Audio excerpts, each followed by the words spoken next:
Hey guys, thanks for stopping by. My name's Matt Johnson, this is the Deep Planet, and today I'm going to be showing you how to remove the wiring harness or wiring loom from a Kawasaki er6F, er6N or Kawasaki versys. They all have very similar wiring harnesses. Pretty straightforward process, just a few tricky connectors in and around the throttle bodies. Apart from that, quite easy. Let's jump into it. So first thing you want to do is remove all the plastics and your foot pegs. All of those bits and pieces going to make it a lot easier to get into everything. I know it's an extra step, but trust me, it's going to make it a lot easier for you to be able to access all the wiring points. At the back end here we have a few connectors that connect to the brake light and the number plate light. Those are really straightforward. Then we've got two bolts we need to remove, and we're going to drop that tail hugger out and set that aside. Next, you're going to want to remove the ECU from this little bracket here. That's going to come out, and we're going to rest that there. What I tend to do in these situations is actually just put things like this right back where they were with the bolt hand tied in there.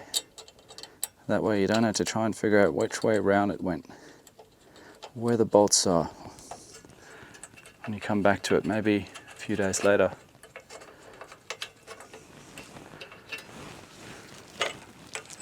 Next, you're going to want to remove the connectors from the back of this ECU. This one's quite easy. Just a firm squeeze on that little tab, and we're going to pull those out.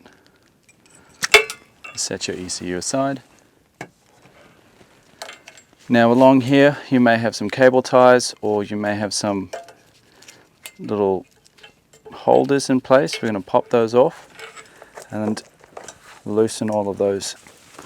Moving along, we have this stack of connectors here.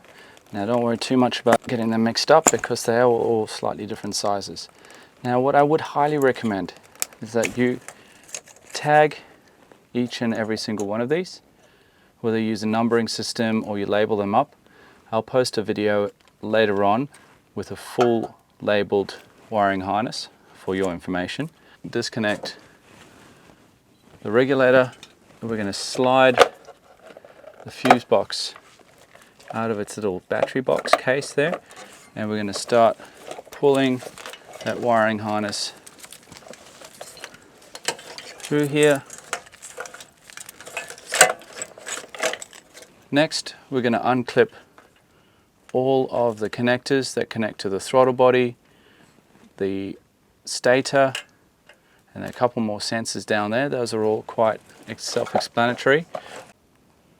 So at this point I'd just like to show you probably the trickiest connectors to remove are these ones that are located at the underside of your throttle bodies. These are connected to your fuel injectors. Now this particular throttle body has actually just been cut away, because the person who was dismantling this bike got so frustrated trying to remove these that they just cut them all off. It does, however, make it a bit easier for me to show you.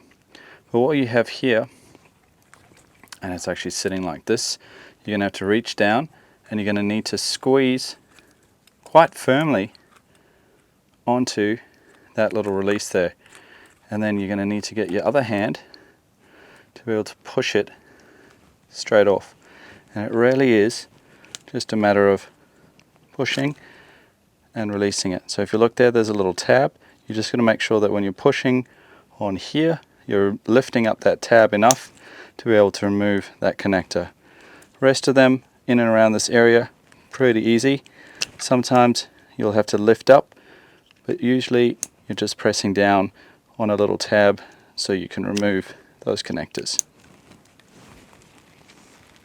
Moving along, you'll need to disconnect your ignition coils, and just keep working your way through, finding each and every connection and just figuring out which tab you need to push in order to release it.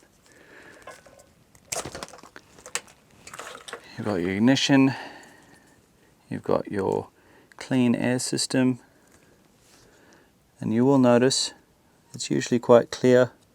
Sometimes it's a push, sometimes it's a lift. You're going to need to disconnect your ignition, the lights, indicators, and just work your way through it all. See, that one's a lift up one.